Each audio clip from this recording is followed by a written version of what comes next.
السلام عليكم شمس الدين محمد ابن عبد الله ابن محمد ابن إبراهيم اللواتي الضنجي oo ku magac dheer Ibn Battuta wuxuu dhashay 1304 magaalada Danja ee dalka Morocco wuxuuna dhintay sanadkii 1372 Ibn Battuta wuxuu ahaa baadi goobe Moroccan iyo baare Muslim ah Ibn Battuta wuxuu u safray meelo badan oo kamid ah dunida qarnigii dhexe maadaama uu awooday inuu booqdo inta badan dhulalka islaamka iyo dalal badan oo aan muslim ahayn wuxuu booqday Levant, Hijaz, Masar, Iraq, Najd, Faris, Yemen, Oman, Bahrain, Shiinaha, Hindiya, xitaa Soomaaliya. Soomaali iyo kuwo kale oo badan. Intaan Ibn Battuta shakhsiyadiisa ka sheekeen aan xoogaa yara fiirino xogta uu ka soo gudbiyay Soomaaliya. Soomaaliya wuxuu kaga hadlay buugiisa Rixlata Ibn Battuta. Wuxuu yiri waxaan ka baxay magaalada Cadan. Waxaan socdaalaba 4 maalin safar ah kadib waxaan ka degay magaalo ay degan yihiin dad madmadow madhabkoodu yahay Shaafici deegaankooduna yahay saxaro xigeen. Wuxuu buugiisa Ibn Battuta ku yiri markaan gaarnay Muqdisho waa magaalo aad u baaxad weyn waana dad geela aad u dhaqdo oo maalintii boqolaal geela qasho oo quuta waxay sidoo kale leeyihiin ari aad u badan waana ganacsato awood leh.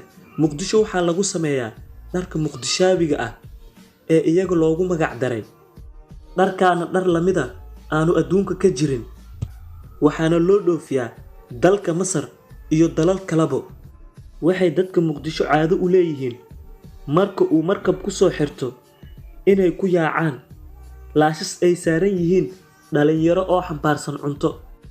Laashashkaas dhalinta watana uu mid walibana ganacsatada mid ka mid ah cunto siiyo oo calaamadsado isagoo leh kan ayaa aniga igu soo degaya. Ganacsaduhuna wuxuu ku degi jiray guriga wiilkaas calaamadsaday. Halkaas haddii aan kaga imaano xogahaas aan ka soo xiganay buugga Ibn Battuta aan dhamaystirno taariikhda shakhsiyadiisa. Ibn Battuta safaradiisa wuxuu bilaabay markay da'diisu ahayd 21 sano jir.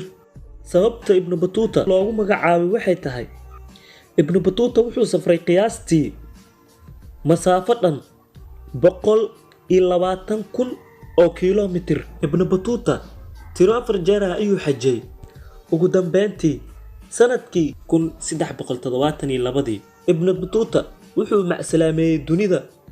Maanta qof kasta oo booqda Morocco wuxuu heli karaa wado ama jid loogu magac daray Ibn Battuta. Geeridiisa kadibna waxaa lagu aasay magaalada Danja waxaana xabaal loogu sameeyay magaaladiisii.